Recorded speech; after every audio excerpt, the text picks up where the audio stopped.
नमस्तुभ्यं प्रसीद मम भास्कर दिवाकर नमस्तुभ्यं प्रभाकर नमोऽस्तुते सप्ताश्वरथमारूढं प्रचण्डं कश्यपात्मजं श्वेतपद्मधरं देवं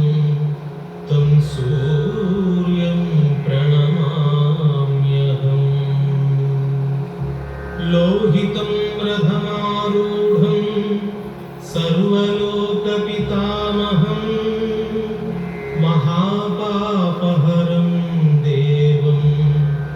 तं सूर्यं प्रणमाम्यहम् त्रैगुण्यं च महासूरं ब्रह्मविष्णुमहेश्वरं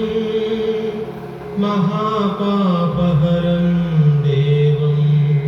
तं सूर्यं प्रणमाम्यहम् बृंहितं तेजसां पुञ्जं वायुराकाशमेव च प्रभुस्त्वं सर्वलोकानां तं सूर्यं प्रणमाम्यहम् बन्धूकपुष्पसङ्काशं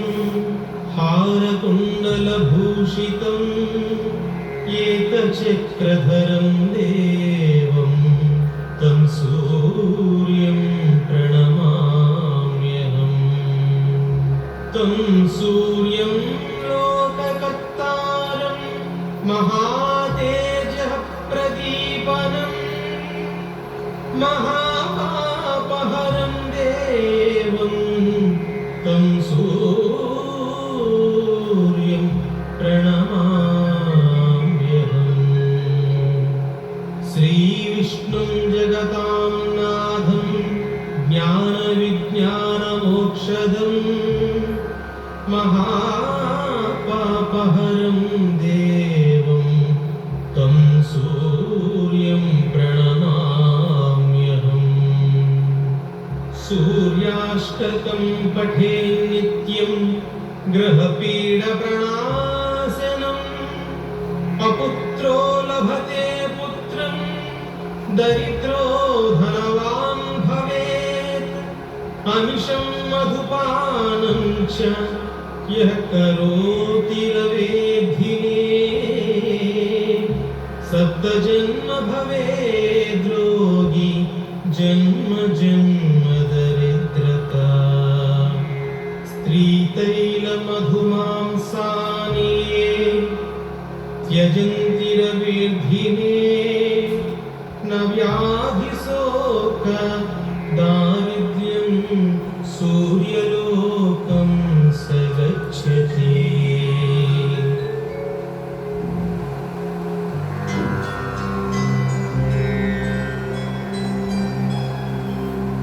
ततो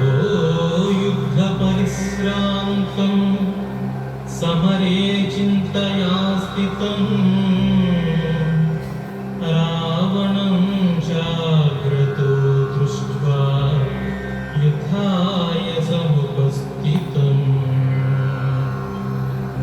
दैवतैश्च समागम्य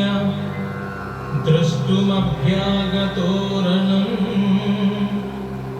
उपागम्य ब्रवीद्राममगोस्त्यो भगवान् ऋषिः अगस्त्य उवाच